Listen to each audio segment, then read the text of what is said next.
ছেলে দিয়ে আসার মতন অবস্থা হয়ে গিয়েছে। তোমার বাসি নেই নাকি? বাসি নেই, এটা হরেন দাও, হরেন। দেখা যাক লাগায় কিনা হরেনটা।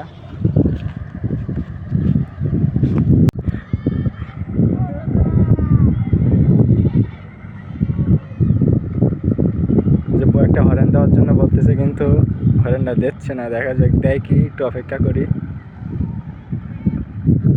এক্ষুনি হরেন দেওয়ার জন্য বললো ওই যে ছোটো ভাইরা, দেখলা দেয় নাকি। ওই ছোটো ভাইরা বললো একটা হরেন দেওয়ার জন্য, উনি যাচ্ছে হরেন দেবে। আমি ওনাকে অনেকবার বলেছি একটা হরেন দেওয়ার জন্য, কিন্তু উনি আমার কথায় রাজি হননি। সুতরাং এই নদীতে হচ্ছে পানি কমে গিয়েছে, যার জন্য উনি যাইতে পারতেছে না। ওই যে আটকে গেছে, এক্ষুনি আটকে গেছে।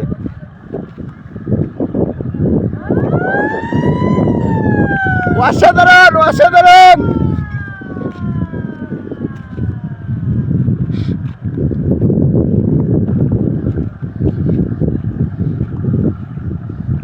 দেখুন আটকে গিয়েছে নদীতে। কানে আসিনি, আবার তো রিপিট করে শুনবানে, আর করবো কি? ও চলবে না, কারণ কি জানো, আমাকে কত একটু হরেন দিল না, একটুখান দিচ্ছে তো কিপটিগিরি করি। কি বলো? তো তোমাকে মুরব্বীর পাওয়ার নেই, সাথে ওই ইঞ্জিনিয়ারও পাওয়ার নেই। কি কও বাবু? হ্যাঁ, কি কও তুমি? কি কও? ও মুরব্বীরও পাওয়ার নেই, ওই ইঞ্জিনের শক্তিও নেই।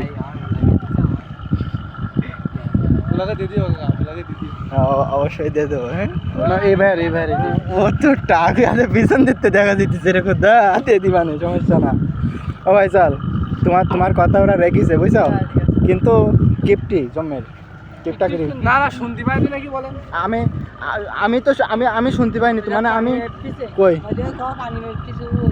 আর পানি মাপা ওকে লাঠি, ওই লাঠি, ওই যে বড় বড় জাহাজে থাকে না, যে কি বলে,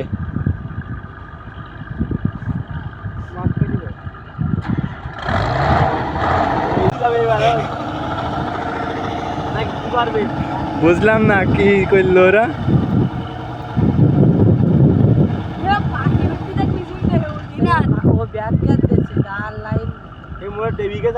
আরে কপাল, এর মতন দুঃখ আর রাখা যায় না। কারণ ওই দিক থেকে আসলো খুব কষ্টে, আস্তে আস্তে ধীর গতিতে এদিকে আসলো, আর এখানে এসে একেবারে এটা আটকে গিয়েছে। এখন ডাবল ইঞ্জিন ব্যবহার করতেছে, তারপরেও ওইখান থেকে চলতেছে, আর লাইন নেই। মানে সুতরাং এই বালিগুলো আমার বাড়ি দিয়ে আসো ভাই, আর একটু অনেক দিলে ছাড়া যেত গাও।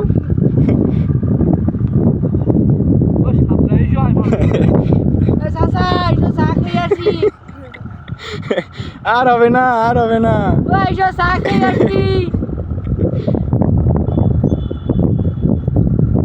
সুতরাং গেছে, ওই সামনে পর্যন্ত যাবে।